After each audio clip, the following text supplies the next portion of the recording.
దేవుని యొక్క సన్నిధికి కూడి వచ్చినటువంటి సంఘం అంతటికి మన ప్రభువును రక్షకుడైన క్రీస్తు యేసు నామములో నా శుభములు తెలియజేస్తా ఉన్నా.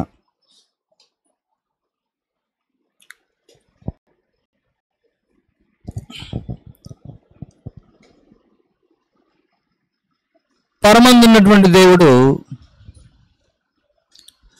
తన ప్రియ కుమారుడైనటువంటి క్రీస్తు యేసును మానవుల ఎడల ప్రేమతో భూమి మీదకి పంపించారు.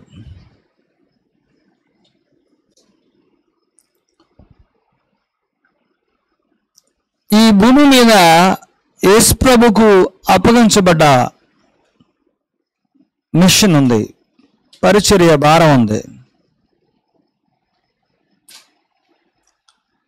దానిని ఆయన పరిపూర్ణంగా నెరవేర్చి అందుకొరకై శిష్యులను సిద్ధపరిచి సంఘాన్ని సిద్ధపరిచి పరలోకానికి ఆరోహణమై తండ్రి కుడి పార్శ్వమున ఆసీనుడై ఉండి నేడు తన రాజ్యమైనటువంటి సంఘాన్ని పరిపాలిస్తూ ఉన్నాడు.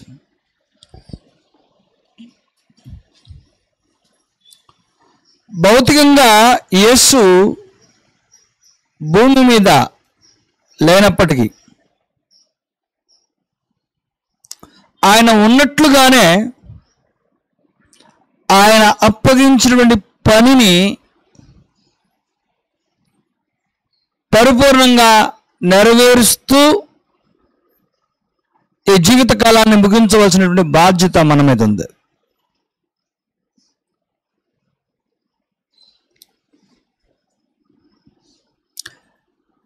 అంటే యేసు అప్పగించినటువంటి పనిని లేకుంటే యేసు విడిచిపెట్టి వెళ్ళినటువంటి పనిని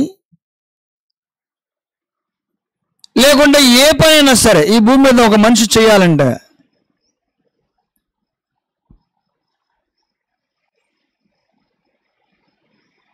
ఆ పనికి ప్రాతినిధ్యం వహించేటువంటి మనసు కావాలి.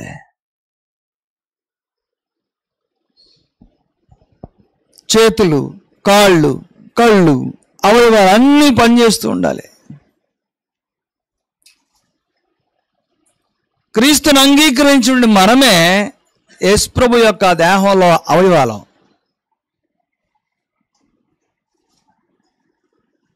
ఈ మన అవయవాలతోటే అంటే యేసు యొక్క అవయవాలమై ఉన్నటువంటి మన ద్వారానే పని జరగాలి. మనం యేసు ప్రభు యొక్క అవయవాలం. ఈ అవయవాలతోనే పని జరగాలి. ఏం పని అది అంటే దేవుని రాజ్యానికి వెలుపల ఉన్న వారిని దేవుని రాజ్యంలోకి తీసుకురావటం, దుర్నీతితో బ్రతుకుతూ ఉన్నటువంటి వారికి నీతి మార్గాన్ని పరిచయం చేయటం, యథార్థతను, సద్భక్తిని, మాదిరికరమైన ప్రతి లక్షణాన్ని మనుషుడు నేర్చుకుని తన భావితరాన్ని కాపాడగలిగేటువంటి ఒక నిబద్ధతాపూర్వకమైనటువంటి జీవితాన్ని జీవించడానికి యేసు మన నుండి ఆ పనిని కోరుకుంటా ఉన్నాడు.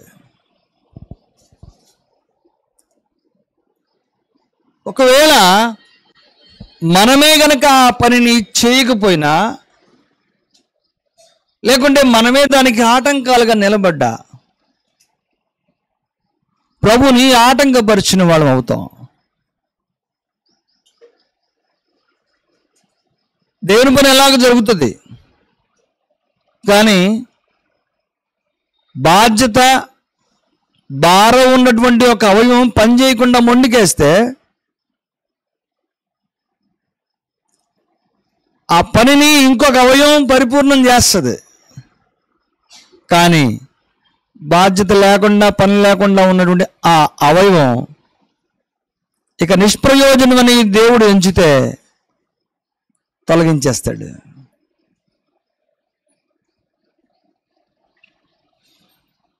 ఈ శరీరంలో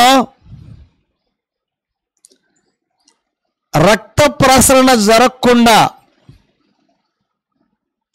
ఆగిపోయినటువంటి ఏ అవయవం అన్నా కానివ్వండి, కొద్ది రోజులకి తెలియకుండానే రాలి ఊడి కింద పడిపోతుంది.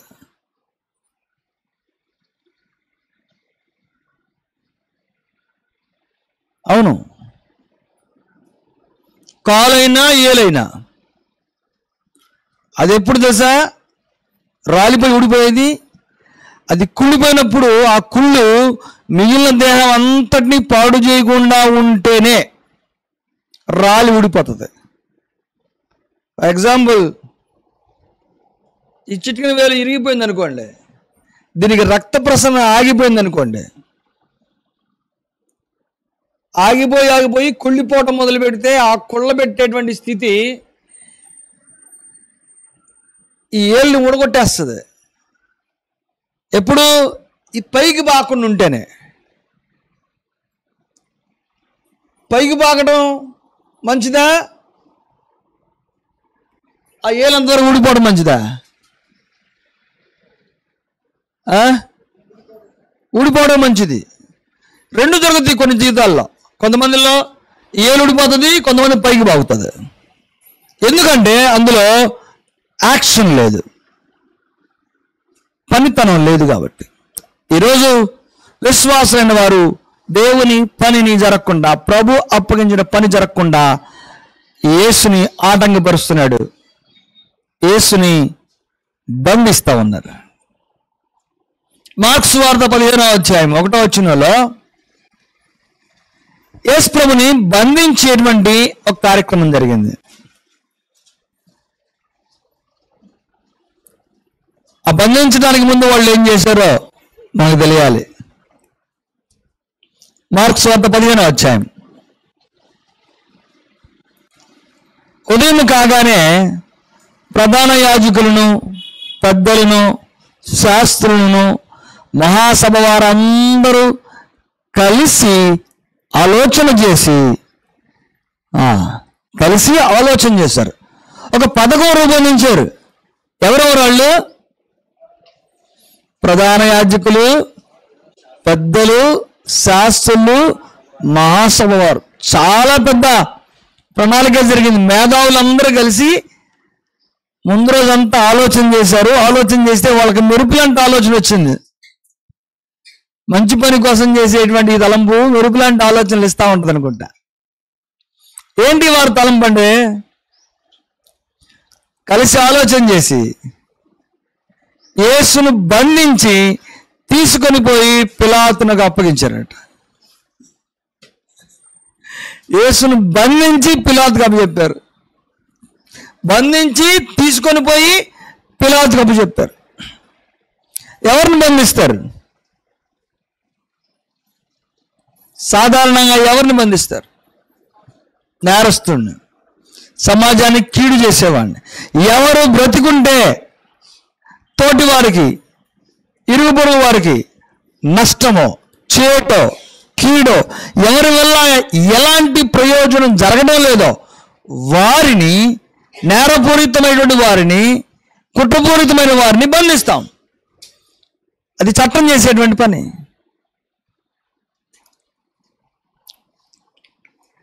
యేసు ప్రభువును బంధించడానికి పెద్దలు, శాస్త్రులు, మహాసభ వారందరూ కలిసి ఆలోచన చేశారట. కలిసి ఆలోచన చేసేటప్పుడు యేసు ప్రభు యొక్క నేరాలు, ఘోరాలు వారందరూ చర్చించుకొని రుజువైన తర్వాతే బంధించుంటారా? అతను నిర్దోషి అయినా బంధిద్దాం అని మహాసభ వారు, శాస్త్రులు, పరిసయ్యులు అలా అనుకుంటుంటారా? అది ధర్మమేనా?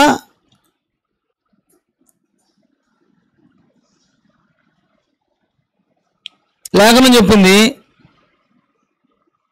మొదటి కొరింథీ పత్రికలో కొన్ని వాస్తవమైన సంగతులు యేసును అప్పగించే వారికి మరుగు చేయబడటం వలన లేఖనం నెరవేరేట్లు జరుగుతూ ఉందని మనం చదువుతాం. అయితే ఇక్కడ యేసును బంధించడానికి వారు కలిసి చేసినటువంటి ఆలోచన ఎంత ప్రమాదకరమైందో. వారి దృష్టిలో యేసుప్రభు వలన కలుగుతూ ఉన్నటువంటి ఇబ్బందికి ఇది పరిష్కారం. యేసుప్రభుని బంధించాలని వారు కలిగినటువంటి తలంపు వారి దృష్టికి పరిష్కారం.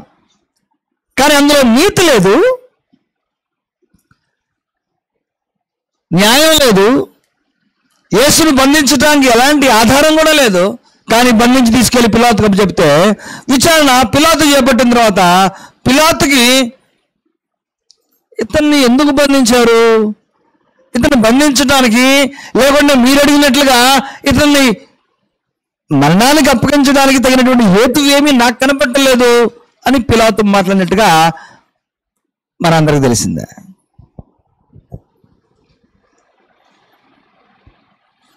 యేసు బంధించబడ్డాడు. ఇకపై ఆయన చేయవలసిన కార్యక్రమాలు సజావుగా జరిగించబడకుండా యేసు ఆటంకపరచబడ్డాడు. ప్రధాన యాజకులు, శాస్త్రులు, మహాసభ వారి వలన.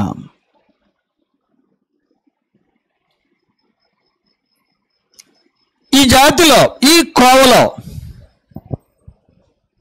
అంటే యేసును బంధించిన వారి జాబితాలో మనం కూడా చేరదామా? ఆయన పనిని ఆటంకపరుస్తూ ఉన్నటువంటి వారి జాబితాలో మనం కూడా చేరదామా? ఒకసారి ఊహించండి, ఒకవేళ యేసుప్రభు ఇక్కడ ఉంటే మీ మనసు నేను ఎలా పని చేస్తాను, నేను ఎలా ఆయన బంధిస్తానని నువ్వు అనుకుంటున్నప్పుడు ప్రభు వచ్చి నువ్వే కదా బంధించింది అని అంటే ఏం చేస్తావు? నీ హృదయం ఏమో నేను ఎలా బంధిస్తాను యేసుప్రభుని, అమ్మో నాకన్నా ధైర్యమా, నేను చేయను ప్రభువా అని నువ్వు అనుకుంటుంటే నీ క్రియలన్నీ అలాగే ఉన్నాయి కదా, నువ్వే కదా ఇన్నాళ్ళు నన్ను బంధించిందని యేసు సూటిగా మనతో మాట్లాడితే మనమేమవుతాం? సమస్య ఏంటంటే వాళ్ళైతే నేరుగా మేధావి వరకు అంతా కలిసి బంధించారు, అక్కడ వాళ్ళెవరికి తప్పు కనపడలా. మనం మన క్రియల వల్ల కానివ్వండి, మన బాధ్యత రాహిత్యం వల్ల కానీ కొన్ని కారణాల వల్ల యేసుని తన పనిని జరిగించకుండా ఆటంకాలుగా నిలబడ్డాం. అయితే గుర్తుపెట్టుకో, నువ్వే ఆటంకం కానీ పని మాత్రం ఆటంకపరచబడదు. ఒకవేళ పని ఆటంకపరచబడితే దేవుడు సర్వశక్తిమంతుడు కాదు, దేవుడికి దీర్ఘకాలిక ప్రణాళిక లేదు. పని ఒకనికి అప్పగించిన తర్వాత వాడు చేసినా చేయకపోయినా పనిని మాత్రం దేవుడే కొనసాగించుకుంటూ ఉంటాడు, గుర్తుపెట్టుకోండి. అయితే ఆటంకపరిచేటువంటి జాబితాలు ఈ శాస్త్రులు, పరిసయ్యులు, ప్రధాన యాజకులు, ఈ మహాసభ వారి జాబితాలో నువ్వు కనుక జాయిన్ అయితే ఆటంకపరుస్తూ నువ్వేమవుతావు ఆలోచించు. రైట్, అప్పుడు మీకు అందరికీ ఆశ్చర్యం కలగవచ్చు, ఆటంకపరిచే జాబితాలో నేనున్నానా? మీకు ఎవరికైనా ఇలా అనిపించిందా? నేను చాలాసార్లు దేవుని పని ఆటంకపరిచాను అనిపించిందా? ఎప్పుడైనా నేను ఆటంకంగా నిలబడ్డాను దేవుని పని, నేను అడ్డుగా నిలబడ్డాను దేవుని పనికి ఎప్పుడైనా ఎవరికైనా మీలో అనిపించిందా?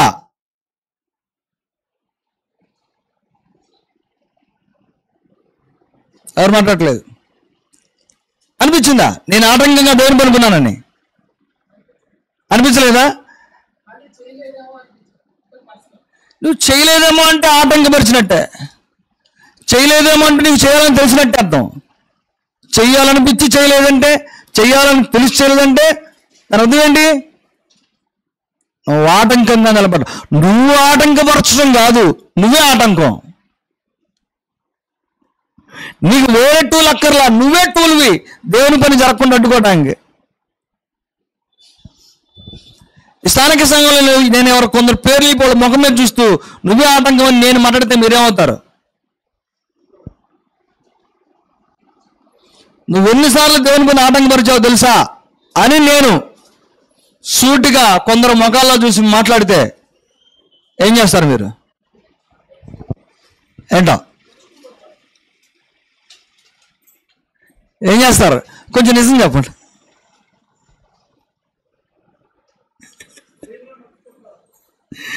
నొచ్చుకుంటే ఇన్ని సంవత్సరాల నా ప్రయాస నిజమైంది అని అర్థం. నొచ్చుకుంటే నాకు చాలా సంతోషం, దేవుడు కనపరచబడతాడు. నొచ్చుకుంటారా?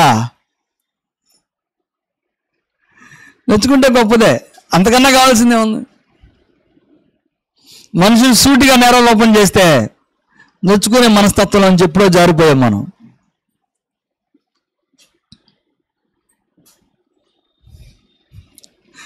ఆరాధన మానేస్తామేమో.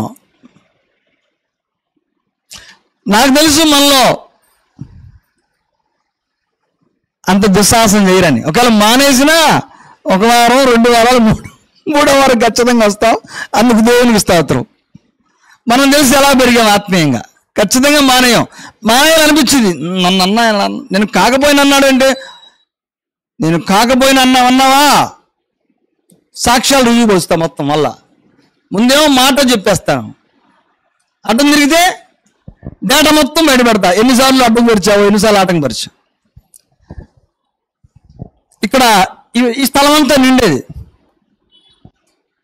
ఇదంతా నిండేది.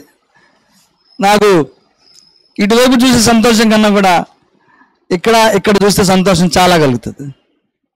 లీడర్షిప్ క్లాస్లో పిల్లలు వాళ్ళు కొంచెం పెద్దవాళ్ళు అయ్యారు, యుక్త వయసుకు వచ్చారు. వాళ్ళు పెళ్ళి వెళ్ళిపోతారు, ఎక్కడికి వెళ్తారు తెలియదు. మరి ఎక్కడికి వెళ్ళినా విశ్వాసాన్ని కాపాడుకునే ధైర్యం మాత్రం ఉంది. ఇక్కడ నింపబడుతుంది ఎవరు తెలుసా? ఇప్పుడే చిన్నగా ఎదుగుతున్న వాళ్ళు తప్పడడుగులు వేసేవాళ్ళు, అయినా భయభక్తులు ఉన్నవారు. అది మీ వల్ల కలిగిందే. యుక్త వయసుకు వచ్చేటువంటి పిల్లలు తప్పడడుగులు వేయడం అనేది నేను చాలా ఇష్టపడతాను, తెలుసా మీకు? కదా, నేను చాలా ఇష్టపడతాను. అలా జరగాలి, జరిగితేనే వాళ్ళు దిద్దుకుంటారు. కానీ ఈరోజు వాళ్ళు ఇక్కడ లేరు, చూసారా? వీళ్ళందరూ ఏమయ్యారు? మిస్ అయిన పిల్లలందరూ కొంతమంది ఇక్కడ లేరు. వాళ్ళు ఎక్కడికి వెళ్ళారు? ఇక్కడ కొంతమంది లేరు. వాళ్ళు ఏమయ్యారు? ఎందుకు రావట్లేదు? లీడర్షిప్ క్లాస్ పిల్లలకి చాలా మంది లీడర్షిప్ క్లాస్కి మొదట్లో వచ్చినటువంటి వాళ్ళందరూ రావట్లేదు. ఎందుకు రావట్లేదు? మీలో ఎంతమందికి మీ తల్లిదండ్రులు వెళ్ళొద్దని చెప్పారు? లేదా మీలో ఎంతమందికి లీడర్షిప్ క్లాస్ బోర్ కొట్టింది? లేకుంటే ఎంతమందికి మీలో ఇక లీడర్షిప్ క్లాస్ అవసరం లేదనిపించింది? ఎంతమందికి లీడర్షిప్ క్లాస్ వల్ల నష్టం అనిపించింది?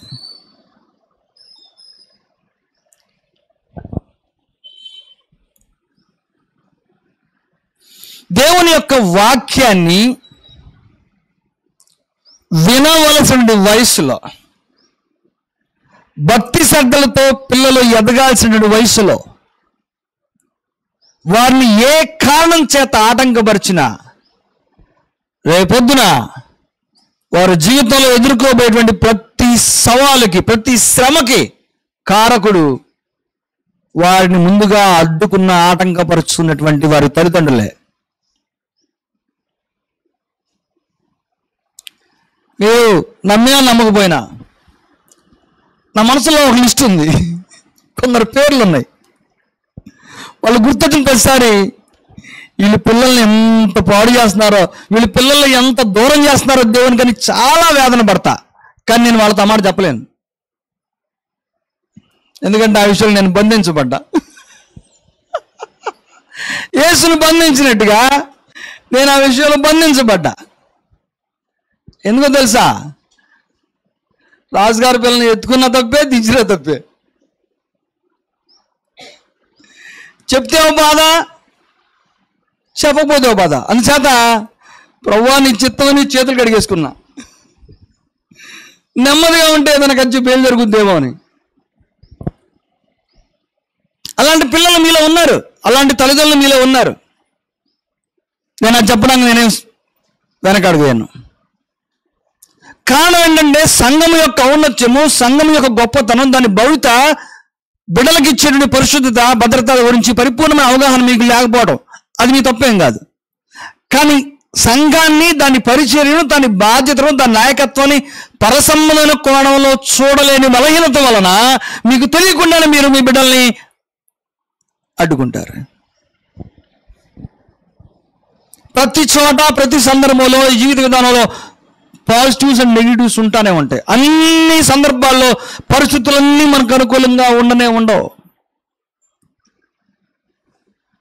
అయినా వాటిని జయించుకుంటూ ముందుకు వెళ్ళగలిగినటువంటి వారే ఈ లోకంలో సమర్థవంతులుగా, సఫలీకృతులుగా బ్రతుకుతారు. సువార్తలు వినకుండా అడ్డుకోవటం, వారు యేసు తమ జీవితంలో కార్యం జరగకుండా ప్రభుని బంధించటం.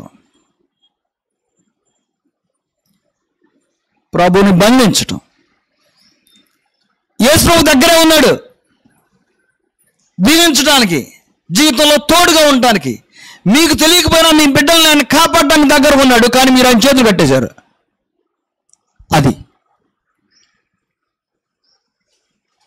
చేతులు కట్టేసిన ఆయన చేసేదేం లేక ప్రాణం పెట్టాడు. ప్రధాన యాజకులు ఆయన బంధించి నేరారోపణ చేయడానికి, ఖచ్చితంగా మరణశిక్ష పడటానికి పిలాతు వద్దకు తీసుకెళ్తే, మరణానికి అప్పగించగల అధికారం ఉన్న పిలాతు నాకేమీ దోషం కానట్లేదు అని ఆయన విషయమై స్టేట్మెంట్ ఇచ్చిన ఆయన మరణశిక్ష పాలు చేశారు. ఎందుకంటే అది వాళ్ళు వేసిన శిక్ష కాదు, యేసు సిద్ధపడ్డ శిక్ష. ఎందుకొరకంటే మన కొరకు.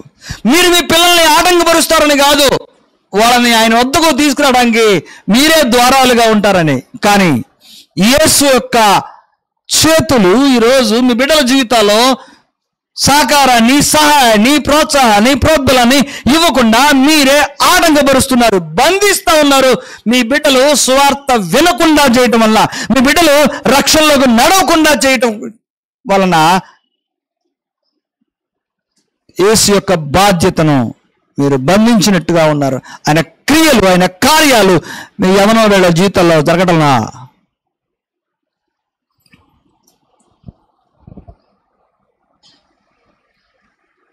వినకుండా చేయటం ఒక ఆటంకం.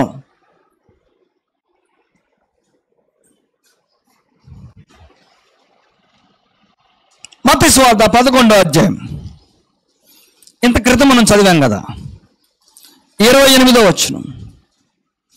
మత్తయి సువార్త 11వ అధ్యాయం 25వ వచనం. ప్రయాసపడి భారం మోసుకొనుచున్న సమస్త జనులారా నా యొద్దకు రండి, నేను మీకు విశ్రాంతిని కలుగజేతును. మీలో ఎంతమందికి మీ బిడ్డలకి యేసు ప్రభు అక్కర్లేదు అనుకుంటారు? నా బిడ్డలు రక్షణ పొందాల్సిన అవసరం లేదనుకుంటారు? ఎవరు అనుకోరే? కానీ ఎప్పుడైనా మీ బిడ్డలు కూర్చోబెట్టి, నువ్వు ఎవరు బిడ్డవయ్యావు, నువ్వు ప్రమాదకరమైనటువంటి అంచుల్లో ఉన్నావు, నువ్వు బాప్తిసం పొందాలి, నీకు కనిపించడం లేదా, నీకు కనిపించట్లేదంటే ఈ లీడర్షిప్ క్లాస్ వల్ల వాక్యం చెప్పట్లేదా,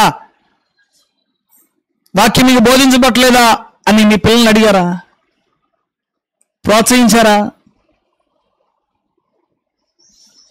యేసు ప్రభు ప్రయాసపడి భారం మోసుకున్న సమస్త జనులారా నా యొద్దకు రండి, నేను మీకు విశ్రాంతిని కలుగజేతును. నేను సాత్వికుడును, దీన మనస్సు గలవాడను గనుక మీ మీద నా కాడి ఎత్తుకొని నా యొద్ద నేర్చుకొనుము. ఈ వాక్యం చాలా లోతైంది. ఆయన స్వభావం ఏంటో చెప్పాడు. ఏంటంటది? సాత్వికుడు, దీన మనస్సు గలవాడంట ఆయన స్వభావం. మరి మనకే స్వభావం కావాలంటే కాడు ఎత్తుకొని ఆయన దగ్గర నేర్చుకునే మనసు కావాలి.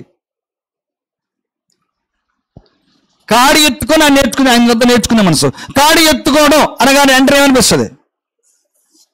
సులువా, భారమా? కాడెత్తుకో అనగానే సులువు అనిపిస్తుందా, భారం అనిపిస్తుందా? భారమే. యేసు ప్రభు అంటున్నాడు, నా కాడి సులువుగాను, నా భారం తేలిగ్గాను. ఈ స్టేట్మెంట్ ప్రపంచంలో ఎవరు ఎంతవరకు ఇవ్వాల? కాడి సులువుగా ఆయన చేయగలడు, భారాన్ని తేలిగ్గా చేయగల సమర్థుడు యేసు ప్రభు మాత్రమే. కానీ కాడి ఎప్పుడు కూడా మానవ జాతికి సులువైనదిగా, తేలికైనదిగా అనిపించలా. యేసు ప్రభు సాధారణంగానే మనుషులకు భారం అనిపించే కాడిని ఎత్తుకో, నన్ను వెంబడించు, నేను దాన్ని తేలిక చేస్తాను. ఎత్తుకొని వెంబడించిన తర్వాత అది ఎంత తేలికో ఎంత భారం లేదో అర్థమవుతుంది. ఎత్తుకోక ముందు వరకు కూడా అది భారంగానే ఉంటుంది. కాడి ఎత్తుకో, కాడంటే బరువు ఉంటుంది కదా అని జనరల్ టర్మ్స్లో వచ్చేటువంటి అర్థం. జనరల్ టర్మ్స్లో అది భారంగా ఉంటుంది. యేసు ప్రభు ఎత్తుకొని నా దగ్గర నేర్చుకో, ఎత్తుకొని నా దగ్గర నేర్చుకో, అది ఎంత సులువో ఎంత తేలికో నేను నీకు నేర్పుతాను. మీలో ఎంతమందికి ఆత్మీయ జీవితం భారభరితంగా అనిపిస్తుంది చెప్పండి. ఆత్మీయ జీవితం ఎంతమందికి మీలో ఇలా క్రైస్తవుడు బ్రతకడం చాలా కష్టం అని అనిపిస్తుంది? ఇప్పుడు అనిపించిందా అంటున్నాను నేను. ఇలాగా క్రైస్తవ జీవితం చాలా కష్టం, ఇలా అనుకోలేదు మేము అని ఎప్పుడన్నా ఏడ్చారా? లేకుంటే ఇది ఇంత మధురంగా ఉందండి, ఇంత ఆనందదాయకంగా ఉందని అనిపించిందా? ఏమనిపించింది మీకు? మీకు ఎలా కనిపించిందో అది మీ ఆత్మీయ ప్రయాణానికి కొలమానికం. నేను ఇలా కనిపించాలి, ఇలా కనిపించకూడదని చెప్పట్లా. మీకు ఎలా కనిపించిందో అనేది మీ ఆత్మీయ జీవితానికి కొలమానికం. రైట్. ఇప్పుడు నా గురించి చెప్తా. నేనేమనుకుంటానంటే, నేను ఈ పనిలోకి రాకపోతే ఎంత నష్టపోయేవాడిని కదా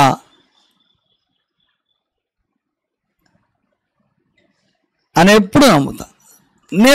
నాకు ఇంత యోగ్యత దేవుడు ఇచ్చాడే, ఎంత భాగ్యాన్ని ఇచ్చాడే అని అనుకుంటా. అప్పుడు మీరంటే అనుకుంటారు, అవును నాయనా నీకేం తక్కువ, నీకు అన్నీ ఉన్నాయి కాబట్టి నీకు అంతే అనిపించింది అని మీరు అనుకుంటారు.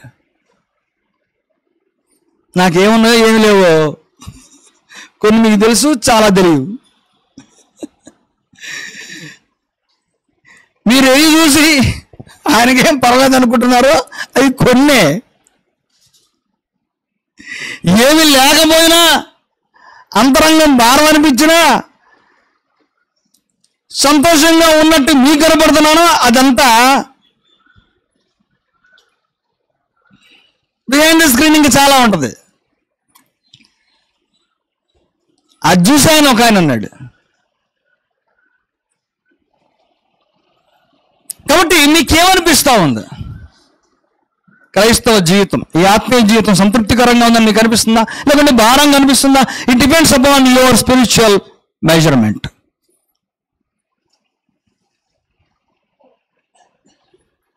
మీ బిడ్డలు దేవుని యొక్క కాడిని ఎత్తుకునేటట్టుగా, అనగా సులువైన పదాల్లో సువార్తకు లోబడేటట్టుగా చేయాలి. ఎవరు వారు సువార్తకు లోబడరో వారు యేసుని బంధించారు. ఎలాగంటే తమ జీవితంలో ఆయన జోక్యం చేసుకోకుండా, తమ జీవితంలో ఆయన కార్యాలు జరిగించకుండా వారే స్వయంగా యేసుని బంధించిన వారి కింద లెక్క. ఇదిగో ఇక్కడ మేళాలు కూర్చొని యేసు ప్రభుని ఏదో చేయడానికి బంధించారు. అక్కడ దేవుడు తన చిత్తాన్ని నెరవేర్చుకుంటాడు. కానీ ఇక్కడ నువ్వు యేసును బంధిస్తే నీ బిడ్డలు రక్షణకు దూరం అవటం, లేకుంటే వాక్యాన్ని వినకుండా పోవటం, లేకుంటే వాక్యానికి లోబడకుండా పోవడం దేవుని చిత్తం కానే కాదే. అక్కడ యేసు ప్రభు లోబడటం దేవుని చిత్తమే, బంధించబడటం దేవుని చిత్తమే. ఇక్కడ నువ్వు బంధించటం దేవుని చిత్తం కానే కాదు. నువ్వు బంధించటం.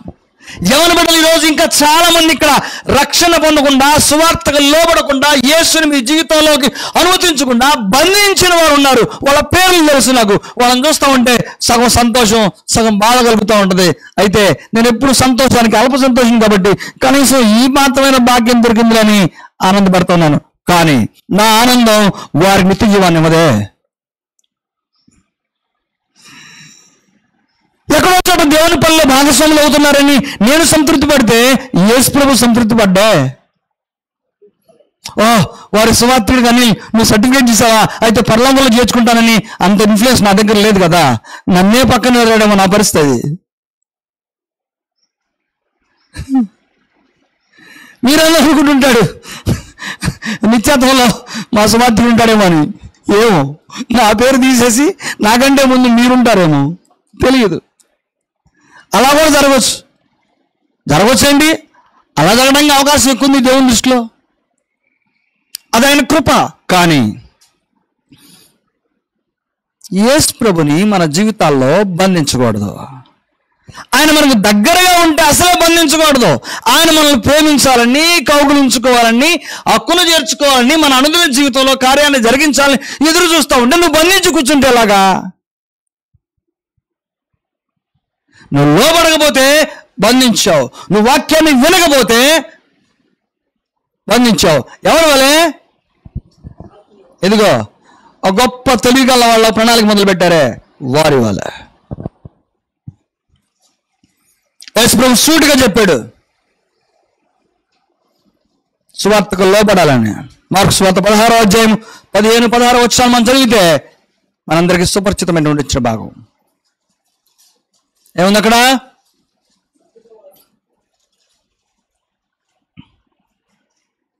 నమ్మి బాప్తిజం పొందినవాడు రక్షించబడును, నమ్మని వానికి, మళ్ళీ చెప్తున్నాను, బాప్తిజం పొందకుండా ఉన్న యవన బిడ్డలారా, నమ్మి బాప్తిజం పొందిన వానికి వాడు రక్షించబడతాడు, నమ్మని వానికి శిక్ష. నేను నమ్ముతున్నా కానీ బాప్తిజం లేదు, నేను పరిచయం చేస్తున్నా కానీ బాప్తిజం లేదు. ఇదంతా ఒకటే స్టేట్మెంట్. ఏమని? నమ్మి బాప్తిజం పొందిన వానికి రక్షణ. నువ్వు నమ్మకం దగ్గర ఆగిపోతే నీకు రక్షణ లేదు. నువ్వు నమ్మకం దగ్గర ఆగిపోతే యేసుని నీ జీవితంలో ఏలుబడి చేయకుండా, ప్రవేశించకుండా నువ్వు బంధించిన వాడు అయ్యావు.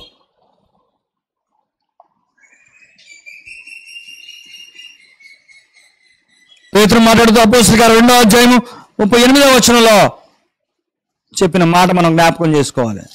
ఒక గొప్ప పిలిపిచ్చాడు, ఇది తప్పితే వేరే ఆల్టర్నేటివ్ లేనిది. మీరు మారు మనసు పొంది పాప క్షమాపణతో ప్రతివాడు యేసుక్రీస్తు నామములో బాప్తిసం పొందుడు, అప్పుడు మీరు పరిశుద్ధాత్మ వరమును పొందుతాం. No alternative. రక్షించబడకుండా ఉన్న వారులారా, యవన బిడ్డలారా, మీకున్నటువంటి జ్ఞానంతో, మీకున్న మిడిమిడి తలంపులతో మీరు అనుకున్నారేమో నాకు ఇంకా సమయం ఉందని, నాకు ఇబ్బంది లేదని. గుర్తుపెట్టుకో, నువ్వు బంధించావు యేసు ప్రభుని. ఆయన నీ జీవితంలో ఇంకా చేయాలనుకుంటుంటే నువ్వు ఆటంకపరుస్తున్నావు. అంటే ఇంతకన్నా ఇంకేముంటుంది అనుకున్నావేమో, అది ఏంటో నీకు తెలియదు ఇంతవరకే. అంటే బాప్తిజం అంటే ఏం జరుగుతుంది? ఏమన్నా అద్భుతాలు, మహత్కారు, సూచక్రియ. నీకంటే ముందు ప్రయాణం చేసిన వాళ్ళండి ఈ ఆత్మీయ జీవితం నిత్య జీవమా లేకుంటే వేషధారణ, ప్రయోజనమా నిష్ప్రయోజనమా అడగండి, అది చెప్తారు.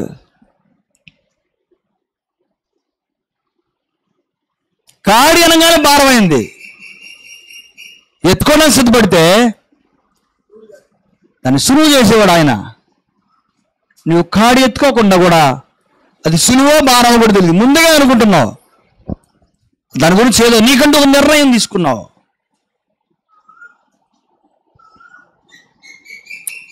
సువార్తకు లోబడి బాప్తిజం పొందడం తప్ప వేరొక మార్గం లేదు. వేవేల దూత సమూహంతో యేసు దిగుబడి వచ్చేటువంటి రోజున సువార్తకు లోబడిన వారికి ప్రతిదండన అన్నాడు. 2వ తెస్సలోనికీయులకు పత్రిక 1వ అధ్యాయము 7, 8, 9 వచనాలు చదివితే ఆ మహా గొప్ప దినాల గురించి మాట్లాడుతూ ఎవరైతే సువార్తకు లోబడలేదో వారికి ప్రతిదండన. అప్పుడు మీరు అంటారు, తొందర ఇంకా చాలా టైం ఉందిగా, ఇంకా సమయం ఉందిగా. నేను చెప్తున్న పాయింట్ ఏంటంటే మీరు బాప్తిజం పొందాలి అనేటువంటి పాయింట్ కాదు నేను మాట్లాడుతుంది. మీకు తెలియకుండా యేసు ప్రభుని బంధించారు ఈ మేధావుల్లాగా.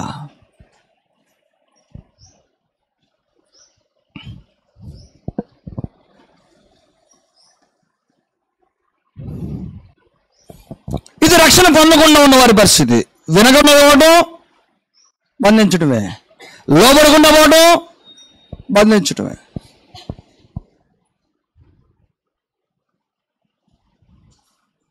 సరే, రక్షించబడిన వారి గురించి ఒకసారి ఆలోచన చేద్దాం. రక్షించబడిన వారి గురించి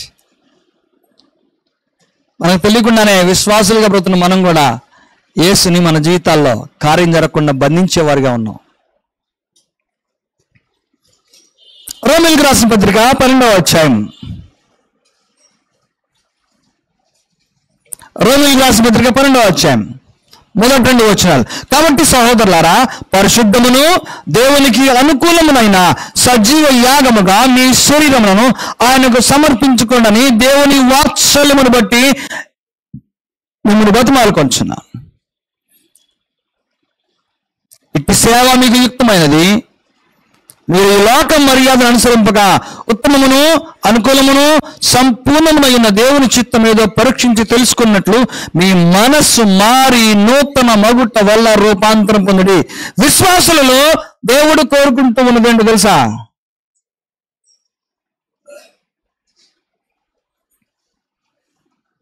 నువ్వు రూపాంతరం ఉంటే చూడాలని.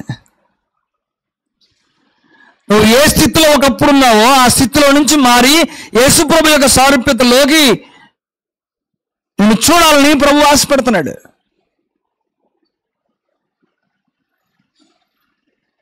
సహోదరులారా అంటే ఎవరితో? ఇది రక్షించబడ్డ వారితో, సంఘ సమూహంతో మాట్లాడుతున్నాడు. పరిశుద్ధమును దేవునికి అనుకూలమైన సజీవ యాగముగా మీ శరీరములను ఆయనకు సమర్పించుకోండి వాత్సల్యాన్ని బట్టి, దేవుని వాత్సల్యాన్ని బట్టి బతిలాడుతున్నాడు విశ్వాసులతో. సజీవ యాగంగా మీ శరీరాన్ని దేవునికి సమర్పించుకోండి. సజీవ యాగముగా, పాపానికి కాదు. ఈరోజు విశ్వాసంలో కొనసాగుతూ ప్రతి ఆదివారం ప్రభువుల్లో చేయిస్తూ రక్షించబడ్డ వారి జాబితాలో ఉంటూ నేను చూస్తున్న వారు నువ్వు బాప్తిస్మం పొందావు, నువ్వు ఫలానా రోజు రక్షణలోకి వచ్చావని నీ గురించి సాక్ష్యం ఇస్తా ఉంటే అదే నోటితో నువ్వెక్కడ దేవునికి విరుద్ధమైన కార్యాలు చేస్తున్నావో వాళ్ళ గురించి, ఆ వ్యక్తుల గురించి రెండూ మాట్లాడుకునేటువంటి పరిస్థితి మన దగ్గర ఉన్నాయా లేదా? ఏ నోటితో నువ్వు దేవుని కుమార్తె అంటున్నారో, ఏ నోటితో నువ్వు దేవుని కుమారుడు అంటున్నావో వారే విశ్వాసికి తగినట్లుగా వాళ్ళు బ్రతకడం లేదని చెప్పడానికి ఎన్ని సాక్ష్యాలు మన ముందు ఉన్నాయో కదా. సజీవ యాగముగా ప్రభుకి దేవునికి మీ శరీరాన్ని అర్పించుకొని బ్రతకటం గొప్ప భాగ్యం. కానీ మనలో రక్షించబడి భయం లేనటువంటి బ్రతుకుల్లా ఉన్నాయి. తీర్పుకు భయం లేని బ్రతుకులు.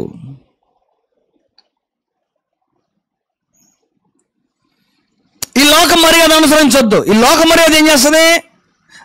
లోక మర్యాద గొర్రెల్లో గొర్రెలుగా, మేకల్లో మేకలుగా, రెండు పక్కల కాళ్ళేసి నిలబడు. ఏం కాదు, తెలివితేటలు కదా. తెలివితేటలు ప్రదర్శిస్తున్నది లోకం. ఆయన తెలివితేటలు ఒప్పుకోడు. నీ మాట అవునంటే అవును, కాదంటే అది. ఏకరీతిగానే ఉండాలి, నీతి కొరకు, యథార్థత కొరకు. ఒకవేళ ఆ స్థితిలో నువ్వు దిగజారిపోతే నువ్వు ఎంత దిగజారుతావో నీకే తెలియదు. బాధ్యత ఏమో ఆయన నిన్ను మనస్సు మారి రూపాంతరం పొందాలని కోరుకున్నాడు. నూతన మగుటం వల్ల మీ మనస్సు మారి నూతన మగుటం వల్ల రూపాంతరం పొందుడి. దేని కొరకు? ఇది దేవుని చిత్తం ఏంటో తెలుసుకున్నట్లు. దేవుని చిత్తము తెలుసుకుంటే ఈ ఆత్మీయ ప్రయాణంలో నువ్వు పోరాటం చేస్తున్నప్పుడు నీకు తెలియకుండానే రూపాంతరం జరుగుతుంది. నిన్ను చూసి అందరూ సాక్ష్యం ఇస్తారు.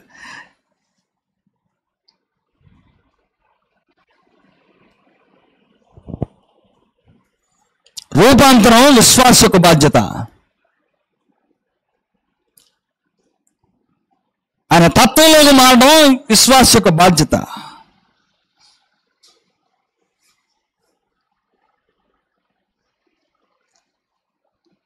మనలో ఎంతమంది దాని గురించి తీవ్రత కలిగి ఉన్నామో? ఎలా సాధ్యమది? వాక్యాన్ని వాక్యంగా విని దానిని జీవితంలోకి అన్వయించుకోవడం మొదలు పెడితే నీలో మార్పు మొదలవుతుంది. నేను స్త్రీల సహవాస కూడికలో ఈ మధ్యకాలంలో చాలా చాలా ముఖ్యంగా ఒక ప్రశ్న అడుగుతా వస్తున్నాను. మీ మనస్సు మారుతున్నట్టుగా, నువ్వు మారుతున్నట్టుగా నీ మనస్సు అవుతుందా అని ఎన్నోసార్లు అడిగాను నేను. నువ్వు మారుతున్నావని నీ మనసు చెబుతుందా అంటే ఆశ్చర్యకరంగా సోదరులు నేను మారుతున్నట్టుగా మాకు అనిపిస్తూ ఉంది అని. నేను అది ఆ విషయాన్ని ఇంకొకరు అడగలేను. ఏమో చెప్పింది నిజమేనా మారుతుందా అని అవతల అడిగాను అనుకో, అప్పుడు ఆమెమంటది, ఆమెకు అలా కనబడుతుంది ఏమని, అబ్బాయి ఏం మారలేదండి. మీ మనస్సాక్షి మీతో కూడా సాక్ష్యం ఇచ్చేటువంటి క్రమంలో మీరు మార్పు చెందుతున్నారని మీకు అనిపిస్తూ ఉందా? నాకైతే తెలుసు అబద్ధం అయితే ఆడరాన్ని. ఏదో మార్చుకుంటా ఉన్నావు కదా, ఏదో తత్వంలో నీ స్వభావం మారుతుంది కదా, అందుకు నీకు అనిపించింది నేను మారుతున్నాను. అది నీ గొప్పతనం కాదు, నువ్వు వింటున్న వాక్యం యొక్క గొప్పతనం. వాక్యం వింటా ఉంటే ఆ మార్పు జరుగుతూ ఉంటుంది కనుక నేను ఆ ప్రశ్న అడిగాను. మీలో కొంతమంది నేను మారుతున్నట్టుగా మాకు అనిపిస్తూ ఉంది, అది సంతోషదాయకమైందే, కానీ నిత్య జీవంలో ప్రవేశించాలంటే సంతోషపడాల్సింది నేను కాదు. లేకుంటే నేను మారానన్నాయి అని మీరు నాకు చెప్తే మీ సాక్ష్యం చెల్లదు. మారేటప్పుడు ఆ రూపాంతరం జరిగేటప్పుడు నువ్వు ఏ గత స్వభావంలో నుంచి నూతన స్వభావంలోకి మారావో అది నువ్వు మారుతున్నామని నిజమైతే దాన్ని సర్టిఫై చేయాల్సింది ఆయన నెరవేరుస్తాడు, ఆయన దాన్ని జడ్జి చేస్తాడు. అయితే సంతోషం ఏమనంటే ఏదో మార్పు జరుగుతుంది, అక్కడే బంధించొద్దు.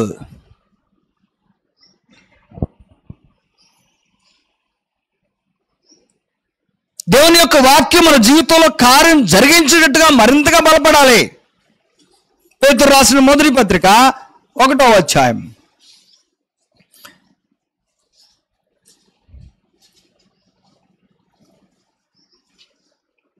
22 నుంచి మనం చదువుతూ ఉంటే, మీరు క్షయబీజము నుండి కాక శాశ్వతముకు జీవము గల దేవుని వాక్యం మూలముగా అక్షయ బీజము నుండి పుట్టింపబడిన వారు కనుక నిష్కపటమైన సోదర ప్రేమ కలుగునట్లు మీరు సత్యమునకు విధేయులగుట చేత మీ మనస్సును పవిత్రపరచుకొనిన వారయుండి. అండర్లైన్ దట్ మాట. గీత పెట్టండి దాని కింద. ఏంటంట? మీకు అర్థం కావట్లేదు ప్రసంగం, మీకు అర్థమయ్యే పదం చెబుతున్నారు. మీ మనస్సులను పవిత్రపరచుకొనిన వారయుండి. ఇది ఎవరు కోరుకుంటారు మన దగ్గర? దేవుడు. ఇప్పుడు అడుగుతున్నా, మీ మనసుని పవిత్రంగా ఉంచుకునే దిశలో ఆరాటం పడుతున్నారా లేదా? పోరాటం చేస్తున్నారా లేదా? లేకుండా అది మనల్ని కాదని పక్కన పెట్టారా?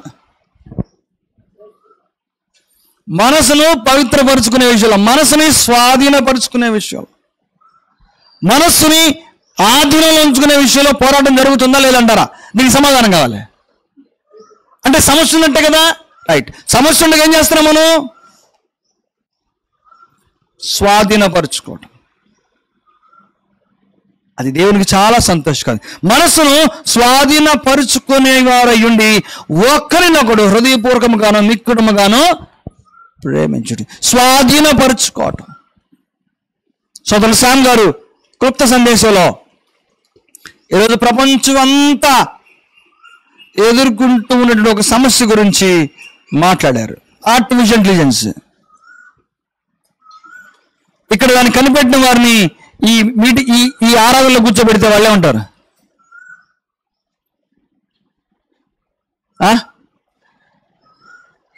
శ్యామ్ గారిని బుద్ధిహీనుడా, నీకు అంతే అర్థమైంది, దానివల్ల ఎన్ని ప్రయోజనాలు ఇప్పుడు తెలియదు, భవిష్యత్తులో రాను రోజుల్లో చూస్తావు నువ్వు అంట.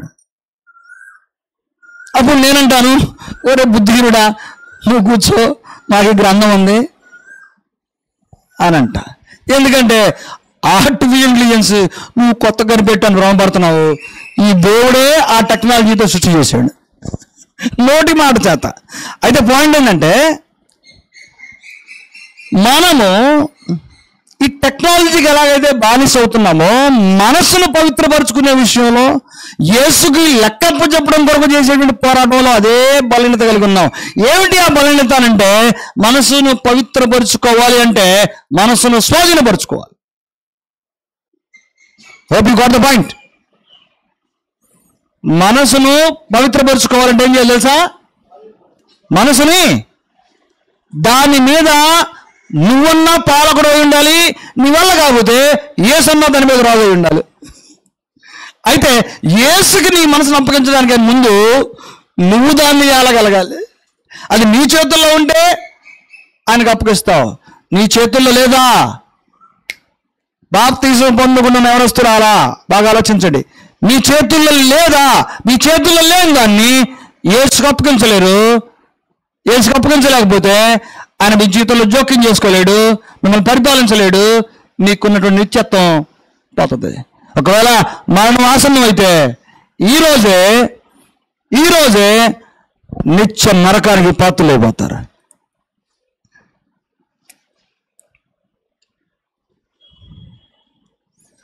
ఏఐ దగ్గర అందరూ స్ట్రక్ అయిపోవడం కారణం ఏంటో తెలుసా?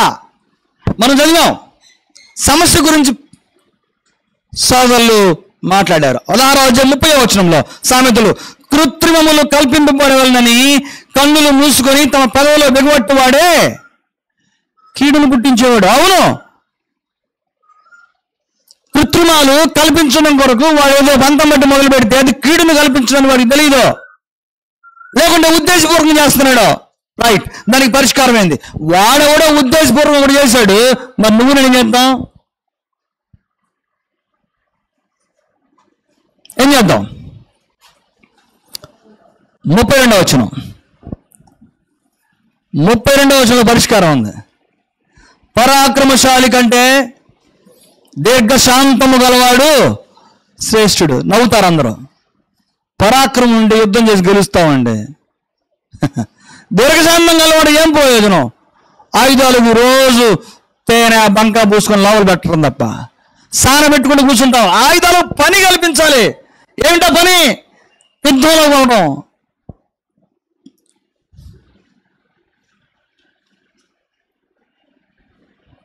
పేలగంలో మన యుద్ధం జరుగుతూ వచ్చింది. సైన్యం నీరసంగా పనిచేసి ఉంటుందా, లేకుంటే ఉత్సాహంగా యుద్ధం చేసి ఉంటారా? ఎందుకు? వాళ్ళు దేని కొరకు ఇన్నాళ్ళు శిక్షణ పొందారో ఆ తుపాకు పని వచ్చింది. సైన్యం అంటే వాళ్ళ మనస్తత్వం అలాగే ఉంటుంది. సైన్యం అంటే యుద్ధం అంటారా, పోదాం పండి అని అనుకోరు. ఎప్పుడు యుద్ధం వస్తుందా, ఈ చేతులకి ఈ తుపాకులకి పని ఎప్పుడు కలుగుద్దని ఎదురు చూసేంత శిక్షణ వాళ్ళలో ఉంటుంది. అందుకే యుద్ధం అనగానే మా అమ్మ నాన్న చెప్పేస్తాను, మా ఇంటికి ఫోన్ చేసుకొచ్చున్నాను ఎవరు అనరు. They just run in to the battle. శత్రువుని చంపడమా అదొక్కటే ఉంటుంది, తాము చచ్చిపోతామా అది ముందే సిద్ధపడి అక్కడికి వెళ్ళారు వాళ్ళు. ఒక సైనికుడు మనస్తత్వం చాలా విచిత్రంగా ఉంటుంది, చాలా గొప్పగా ఉంటుంది. అందుకే వాళ్ళు చనిపోగానే ఎక్కడైనా సరే ఎవరైనా సల్యూట్ చేస్తారు. ఎందుకు తెలుసా? వారు దేశాన్ని రక్షించడం కొరకు ప్రాణం పెట్టడానికి ఏమాత్రం వెనకానటువంటి ఒక త్యాగపూరితమైన శిక్షణలో ఉన్నారు. సో పరాక్రమశాలి కంటే దీర్ఘశాంతం గలవాడు శ్రేష్ఠుడు, పట్టణమును పట్టుకొని వాడు కంటే తన మనస్సును స్వాధీనపరుచుకొని వాడు శ్రేష్ఠుడు. మనస్సును స్వాధీనపరుచుకునేవాడు పట్టణాన్ని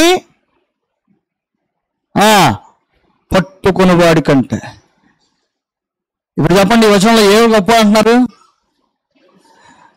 యుద్ధం చేసేవాడా, యుద్ధం చేయడానికి శిక్షణ ఇచ్చేవాడా, లేకుంటే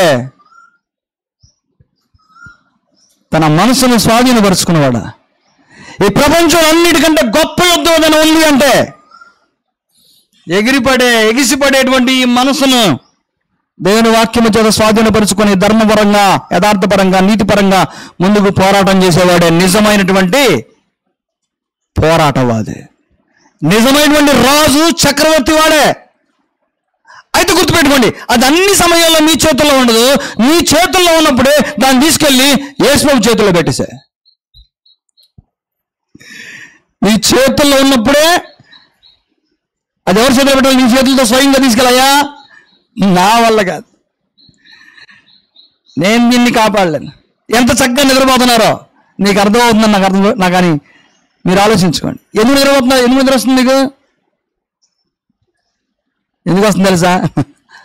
ఇది ఎప్పుడు చెప్పే కథే కదా ఇవన్నీ. ఇది కాక ఇంకేం చెప్తాడా? మార్మన్స్ గురించి, బాప్తిసం గురించి భారంతో చెప్తూ ఉన్నటువంటి సందేశం ఇది. రేపటి దినం నీది కాదు. రేపటి దినం నీది కాదు. నీదైతే నాకు డాక్యుమెంట్ సంతకం పెట్టి చాలు. రేపు నాదే అని డాక్యుమెంట్ సంతకం పెట్టి చూద్దాం. నీకు ధైర్యం దమ్ముంటే రేపటి దినం నాదే సంతకం పెట్టు. నిన్ను దేవుడి ప్రపంచానికి గుణపాఠంగా ఉంచుతాడు. ఎవరి దగ్గర ఉంటే నేను సవాల్ చేస్తా ఉన్నాను. రాయండి, రేపటి దినం నాదే అని రాసి చూడండి. నిండారా మిమ్మల్ని దేవుడి ప్రపంచానికి గుణపాఠంగా ఉంచుతాడు. ఎందుకు తెలుసా? ప్రపంచంలో చాలా మందిని విర్రవీగిన వారిని, ఎగిసిపడిన వారిని చరిత్రలో నిలిచిపోయేట్టుగా చేశాడు ఆయన. ఆయనతో ఆటలొద్దు, ఆయనతో ఆటలొద్దు. He will keep you as a symbolic lesson to this world. అతనిలాగా ఉండకూడదని గుణపాఠం చెప్పిస్తాడు నీ చేత. మహామహారాజులు, ప్రపంచాన్ని పరిపాలించిన చక్రవర్తులు ఏమయ్యారు? మాదీయులు, పారసీకులు ఏమయ్యారు? గ్రీకు సామ్రాజ్యవాదులు ఏమయ్యారు? రోమాపట్నం ఏమైంది? బబులోను చక్రవర్తి ఏమయ్యాడు? ప్రపంచాన్ని గెలవాలని బయలుదేరొచ్చు అలెగ్జాండర్ ఏమయ్యాడు? ఈ మధ్యకాలంలో చాలా మందిని చూసాం, నియంతృత్వ పౌరంతో వాళ్ళ దేశాన్ని పరిపాలించిన వాళ్ళు ఏమయ్యారు? కాలగర్భంలో కలిసిపోయారు. ఒక్కటి అవకాశం నీ ముందు, ఆయన నిన్ను వేరేది కోరుకోవట్లా. నలుడా, ఏది ఉత్తమమైందో నీ ముందు ఉంచబడింది కదా, నీ మనసు మార్చుకో. లేదు, నా మనసు చిన్నప్పటి నుంచి బంగారంలాగా బ్రహ్మాండం ఉందంటావా? రైట్, అట్టాగే కొనసాగు. దానికి సమాధానం చెబుతావా? లేదు లేదు, నీ మనసు బాగాలేదు నువ్వే అంటావు. నీతివంతమైన మార్గాన్ని ఎన్నుకో. తన మనసును స్వాధీనపరుచుకునేవాడు శ్రేష్ఠుడు, అందరికంటే శ్రేష్ఠుడు.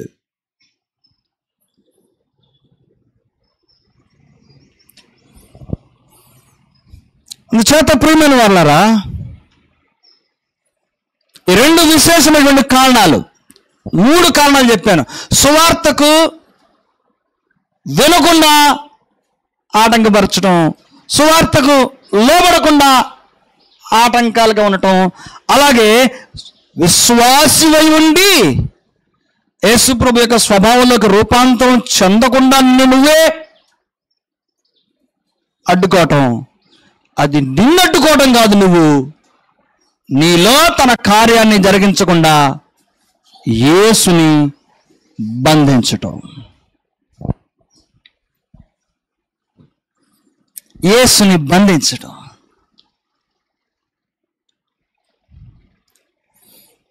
నీ కొరకు ప్రాణత్యాగాన్ని చేసి నిన్ను విమోచించడం కొరకు నీకు సమీపంగా ఉన్నటువంటి యేసుని అలాగే బంధకాల్లో ఉంచుతావా?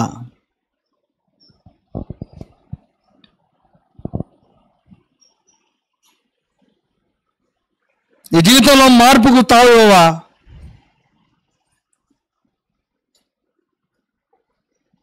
మూడో సంగతి, రక్షించబడ్డ నీకు ఈ స్థానిక సంఘంలో విశేషమైన బాధ్యత ఉంది. ఎవరైనా ఇక్కడ ఈ సంఘంలో మాకు బాధ్యత లేదన్న వాళ్ళు? నువ్వు ఎప్పుడైతే ప్రభు యొక్క దేహంలో అవమానమయ్యావో, ఈ సంఘాభివృద్ధిలో, ఈ సంఘ క్షేమంలో నీకు బాధ్యత ఉంది.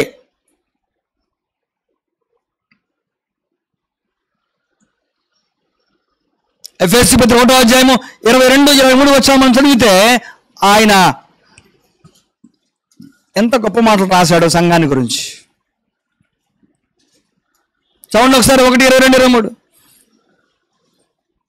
మరియు సమస్తమును ఆయన పాదముల క్రింద ఉంచి సమస్తం పైని సంఘమునకు శిరస్సుగా నియమించును. ఆ సంఘము ఆయన శరీరము, మనం ఆయన శరీరం. శరీరం అంటే అర్థం ఏంటి? దానికి పని ఉంది, దానికి పని ఉంది. అప్పుడు 1 కొరింథీకి వెళ్దాం, 12వ అధ్యాయం. ఏంటో పని? 12:27.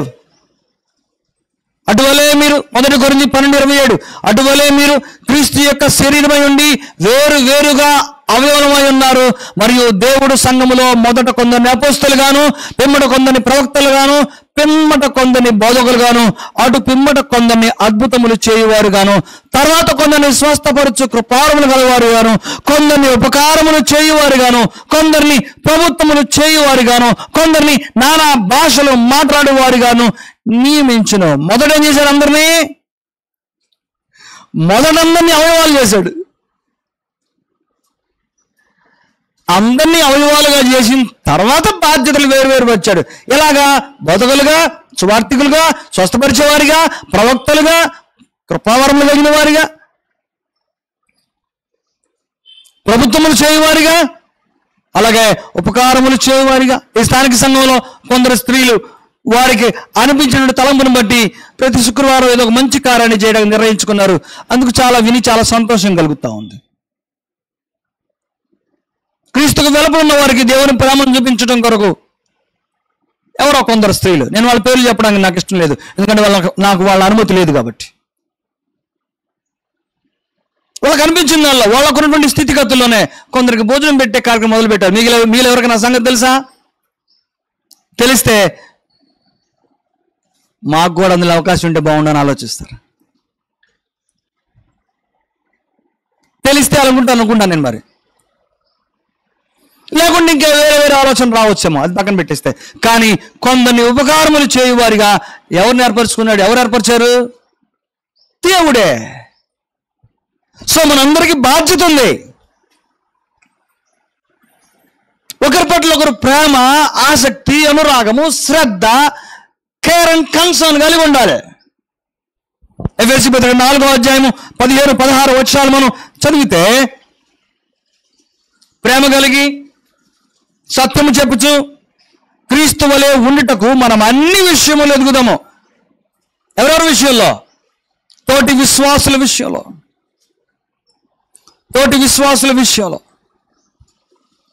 ప్రేమ కలిగి సత్యము చెప్పుచు క్రీస్తు వలె ఉండుటకు మనం అన్ని విషయములు ఎదుగుదాము. ఆయన శిరస్సై ఉన్నాడు. ఆయన నుండి సర్వ శరీరము చక్కగా అమర్చబడి తనలో ఉన్న ప్రతి అవయవము, అంటే ఎవరు? తనలో ఉన్న ప్రతి అవయవం అంటే ఎవరో? ఇక్కడున్న మనలో ప్రతి ఒక్కరము, ప్రతి అవయవము తన పరిమాణము చొప్పున పని చేయుచుండగా, ప్రతి అవయవానికి తమ పరిమాణము, తమ సామర్థ్యము చొప్పున పని ఉంది. ఒకసారి ఆలోచించుకోండి. ఈ ఆదివారం ఆరాధన అయిపోయిన తర్వాత వెళ్ళిపోయి మళ్ళా వచ్చే ఆదివారం ఇక్కడ కనపడే వాళ్ళు ఎంతమంది?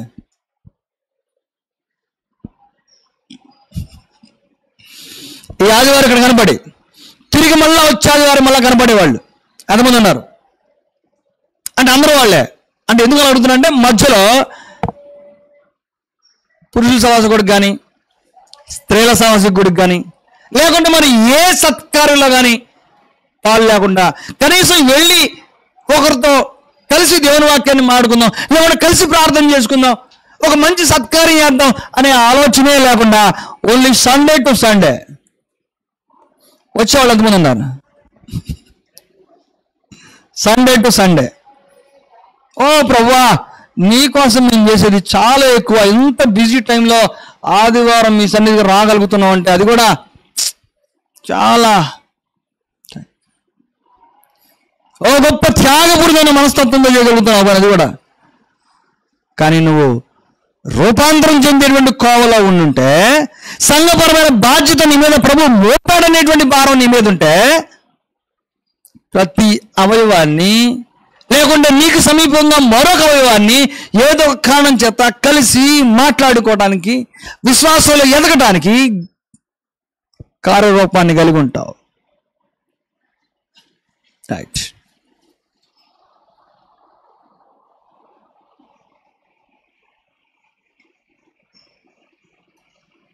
సువార్తను వినకుండా మీ బిడ్డల్ని ఆటంకపరిచే జాబితా మీరుంటే మీరు యేసును బంధించిన వాళ్ళు అవుతాం. సువార్తకు లోబడకుండా మనం ఎవరికైనా ఆటంకంగా ఉంటే మన యేసుని ఆయన మన జీవితాల్లో కార్యం జరగకుండా బంధించిన వాళ్ళు అవుతాం. సంఘంలో నీకు బాధ్యత ఉంది. ఆ బాధ్యతను నిర్వర్తించకుండా ఉంటే నువ్వు ఆ బాధ్యత నిర్వర్తిస్తే దేవుడు మరింతగా దీవించాలని ఎదురు చూస్తా నీ దగ్గరే ఉంటే ఆ దీవెనలు పొందకుండా నువ్వు యేసుని యేసు ప్రభు చేతులు కట్టేసావు, ఆయన నీకు ఇంకా చేయాలని కోరుకుంటున్నాడు, నువ్వు కట్టేస్తున్నావు. చివరిగా నశించిపోతున్న వారికి ఎవరికైనా వాక్యం చెప్పవలసినటువంటి బాధ్యత మీద ఉంది. మీరు వెళ్ళి సమస్త జనులను శిష్యులుగా చేయండి, తండ్రి యొక్క కుమారుని యొక్క పరిశుద్ధాత్మ వారికి బాప్తిస్మం ఇచ్చు, నేను మీకు ఏ సంగతులు బోధించి వచ్చిన వాటన్నింటినీ గైకొనమని వారికి ఆజ్ఞాపించని ప్రభువు చెప్పాడు. విశ్వాసమైనటువంటి నీవు ఇంకొక వ్యక్తికి సువార్త ప్రకటించవలసిన బాధ్యత నీ మీద ఉంది. అది నువ్వు చేయకుండా ఉంటున్నావు. చాలా సంవత్సరాలుగా నువ్వు యేసుని బంధించుంచావు. వేరెవరు అడ్డు కాదు, నువ్వే అడ్డు, నువ్వే ఆటంకం. ఎవరికి? నిన్ను నువ్వు ఆటంకం కాదు, నీ ద్వారా దేవుడు చేయాలన్న పనికి నువ్వు ఆటంకంగా ఉన్నావు. నిన్ను చూసి చాలా మంది దేవుని రాజ్యంలోకి రావట్లా. ఈ మాట అంటే ఏమంటారో కదా, నీ వల్లే. ఎప్పుడైనా మిమ్మల్ని ఎవరైనా ఈ మాట అన్నారా? నేను నీ వల్లే ప్రార్థన రావట్లేదు అనే మాట అన్నారు ఎవరైనా? అన్నారా? సోదరులు, నీ వల్లే రావట్లేదు ముఖం మీద అన్నారు లేదా? అనలేదా? అన్నవాళ్ళు ఇక్కడ ఉన్నారు. దానికి ఏం చెప్పే సమాధానం? దానికి సమాధానం ఏం చెప్పావు? సిగ్గుతో తలంచుకోవాలి ఆ మాటకి. కానీ సిగ్గుతో తలంచుకో. ఎందుకు తెలుసా? నేనేం చేయలేదు కదా, నువ్వు నన్ను అంటున్నావే అని అంటది మనసు. కానీ అవతల మనసు ఏమంటుంది? నేను నీ వల్ల రావట్లేదు అంటది. ఏంటి ఆ మధ్యలో పోరాటం? అది ఆ ఇద్దరికే తెలియాలి. అంటే నాకు తెలియదు అని చెప్పను నేను, ఇలా చెప్పడం కుదరదు అది. కానీ ఆ ఇద్దరి మధ్యలో ఏదో ఉంది. ఎవరో ఒకరు ఇంకొక వ్యక్తి వలన నేరుగా నీ వల్లే నేను రాలేకపోతున్నాను అని చెప్పేంత ఒక అవకాశం నువ్వు కలిగించావంటే నువ్వు యేసుని బంధించావు. నీ జీవితంలో ఆయన కార్యాన్ని చేయకుండా బంధించావు. ఆయన నిన్ను మరింతగా వాడుకోవాలనుకుంటున్నాడు, నువ్వు ఆయన బంధించావు. సువార్త వినకుండా ఆటంకపరచొద్దు, సువార్తకు లోబడకుండా ఎవరిని ఆటంకపరచొద్దు.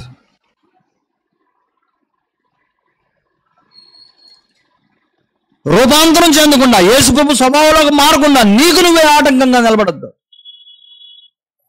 సంఘంలో నీకు ప్రధానమైన బాధ్యత ఉంది, ఆ బాధ్యతను విస్మరించి యేసును ఆటంకపరచొద్దు. ఇంకొక పాపికి, యేసునందు లేనటువంటి వ్యక్తి స్వార్థ ప్రకటించవలసిన బాధ్యత మీద ఉంది, అది చేయకుండా యేసుని అడ్డుకోవద్దు. యేసుని బంధిద్దామా? యేసు సంఖ్యలను విప్పుదామా? ఆయన బంధించి ఉంచుదామా? ఆయన సంఖ్యలను విప్పుదామా? తెలియగల మేధావులు, మత సంబంధమైన వాదులు, శాస్త్రులు, పరిసయ్యులు ఆయనకి నుంచి ఏ పని చేయకుండా బంధించి అప్పగిచ్చారట. ఇక్కడతో ఆగిపోద్ది యేసు ప్రభు యొక్క ఈ పరిచర్య. ఇదే ఆయనకి శాస్తి. ఎన్ని చెప్పిన ఇంట్లో దాన్ని బంధించారు. ఏమైంది?